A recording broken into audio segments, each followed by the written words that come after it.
தமிழகத்தில் அதிமுக கூட்டணிக்கு வெற்றி பிரகாசமாக இருப்பதாக நடிகர் கார்த்திக் தெரிவித்துள்ளார். தேனி நாடாளுமன்ற தொகுதியில் போட்டியிடும் அதிமுக வேட்பாளர் நாராயணசாமியை ஆதரித்து திரைப்பட நடிகர் கார்த்திக் பிரச்சாரம் மேற்கொண்டார். இதையடுத்து தேனி மாவட்டம் பழனிசெட்டிப்பட்டியில் உள்ள அதிமுக தேர்தல் பணிக்குழு அலுவலகத்தில் செய்தியாளர்களிடம் பேசிய அவர், நாடாளுமன்ற தேர்தலில் அதிமுகவின் வெற்றி பிரகாசமாக இருப்பதாகவும் தேர்தல் பரப்புரைக்கு செல்லும் இடங்களிலெல்லாம் பார்க்க முடிவதாகவும் தெரிவித்தார்.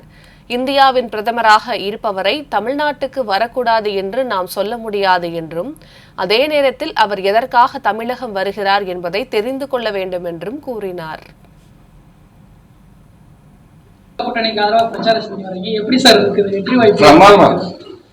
நான் சொல்றேன், இது முகஸ்துதிக்காக ஐயா இருக்காங்கன்னு பேசல, வெற்றி கேண்டிடேட் இருக்காங்கன்னு பேசல.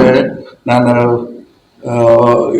இனியும் தொடரும் சொல்லிட்டு தான் வந்தேன். முன்னாள்னு வார்த்தையை நான் யூஸ் பண்ணல, மீண்டும் எதிர்காலத்தில் இருந்து தான் சொன்னேன். முதல்வராக போகும் இபிஎஸ் ஐயா அவர்கள் சொல்லிட்டு தான் சொன்னது. வரட்டும், ஏன் வரக்கூடாது? இந்தியர் தானே, வரட்டும். நம்ம தமிழர்கள், நம்ம இந்தியர்கள் தமிழ்நாட்டுக்கு வர்றதுல என்னங்க தப்பே இல்லை. ஆனா எதுக்கு வர்றாங்கன்னு நமக்கு தெரியும். வெள்ளையனா இருந்தா வெளியே போகுன்னு சொல்லலாம், ஏன்னா நம்மள அடிமையாக்கணுங்க.